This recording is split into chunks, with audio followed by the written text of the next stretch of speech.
And finally वो दिन आ जाता है जिसके लिए मैं बहुत ज़्यादा एक्साइटेड थी। Hello cuties, welcome back to my another vlog जिसमें मैं बता रही हूँ छठ पूजा के बारे में।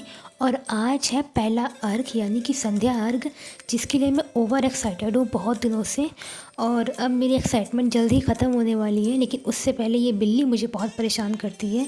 फटाफट इसको ठिकाने लगाकर हम पहुँचते हैं घर जाकर देखते हैं कि ऑलरेडी सब लोग प्रिपेयर थे घाट जाने के लिए, बस एक मुझे छोड़ के, क्योंकि मेरा तो अभी तक फिट चेक ही चल रहा था, क्योंकि मैं बहुत कंफ्यूज थी कि मैं अच्छी लग रही हूँ कि नहीं लग रही हूँ। एंड फाइनली सेटिस्फाई हो जाती हूँ मैं अपने लुक से, सच में बहुत खूबसूरत लग रही थी।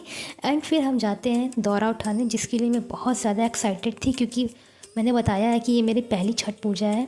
एंड दौरा उठाने के बाद आपको मेरे चेहरे पे जो एक्साइटमेंट है वो दिख ही रही होगी कि मैं कितनी ज़्यादा एक्साइटेड हूँ और मुझे कितना मज़ा आने वाला है। अब बस मुझे घाट पे जाना है, क्योंकि मुझे देखना है वहाँ पे क्या होता है, कैसे होता है।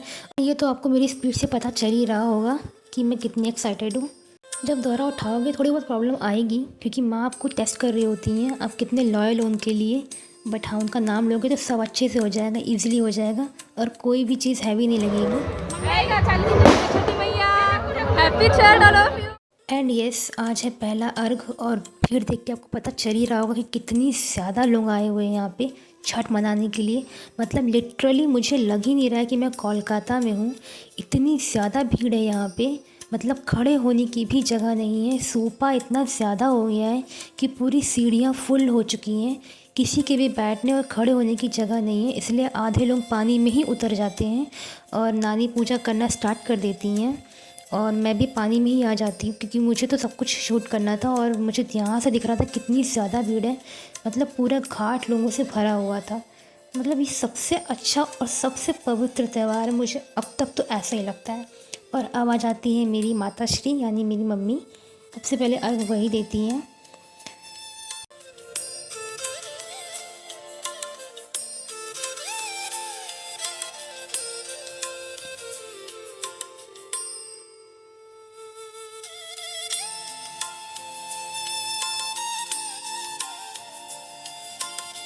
इस त्यौहार पे आप जो भी मांगोगे सच्चे मन से, माँ उसको ज़रूर पूरा करती हैं, बस आपके मन में उतनी श्रद्धा होनी चाहिए।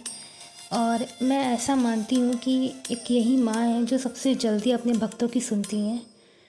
तो इस त्यौहार को जो भी लोग मानते हैं, नहीं मानते हैं, अगर आप नहीं भी आपके यहाँ पे सेलिब्रेट होता है, तो आप अपने जो भी मन्नत है उस नाम से एक सूपा चढ़ा दीजिए और आपकी सभी मनोकामना पूरी हो जाएंगी। ये मैं फुल गारंटी से कह सकती हूँ, पूरी श्योरिटी के साथ। पानी इतना ज़्यादा ठंडा था, फिर भी नानी खड़े होके पूरे जितने भी सूपे रहते हैं उन सबको अर्घ देंगी।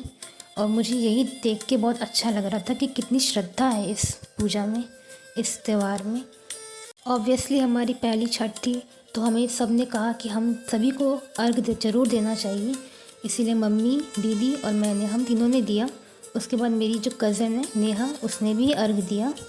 एंड लिटरली यार, मतलब इतनी ठंड थी वहाँ पे और शाम का वक्त भी था, और नानी की इतनी ज़्यादा एज भी है, फिर भी उन्होंने जितने भी 70-80 सूपे चढ़ाए गए थे सबको बारी बारी से अर्घ दिया। और इतना करते करते ही मैक्सिमम अंधेरा हो चुका था, मतलब रात हो चुकी थी, और अभी तक वो पानी में ही थी। मतलब मुझे देखकर ही गूज़बम्स आ रहे थे। एंड फाइनली हमारी पूजा कंप्लीट हो जाती है और अब आता है घर वापस जाने की बारी। एंड मैंने अपना सूपा उठा लिया था और मैं थोड़ा पोज़ वगैरह दे रही थी, क्योंकि मैंने फ़ोटोज़ वगैरह लेने थे। फ़ोटोज़ वीडियोज़ लेने के बाद फाइनली अब आता है घर जाने की बारी। तो मेरी बहनें भी आ जाती हैं और अब हम चलते हैं घर की ओर, क्योंकि अंधेरा हो चुका था। एंड अपने व्लॉग को भी मैं यही ख़त्म करती हूँ। अगर आपको व्लॉग पसंद आया हो तो लाइक ज़रूर करना। जय छठी मैया।